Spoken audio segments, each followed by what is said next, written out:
দক্ষতা উন্নয়ন ও কারিগরি শিক্ষা অর্থনৈতিক উন্নয়নের অন্যতম ভিত্তি বলে জানিয়েছেন শিক্ষা উপদেষ্টা সিআর আবরার।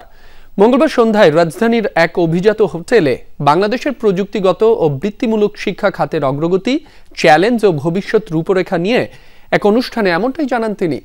কারিগরি ও মাদ্রাসা শিক্ষা বিভাগ আয়োজিত অনুষ্ঠানে বার্ষিক দক্ষতা উন্নয়ন প্রতিবেদন 2025 প্রকাশ করা হয়।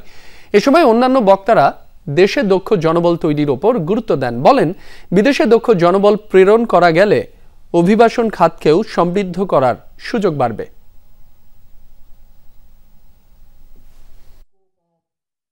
Bangladesh did not have a formal system to regularly monitor.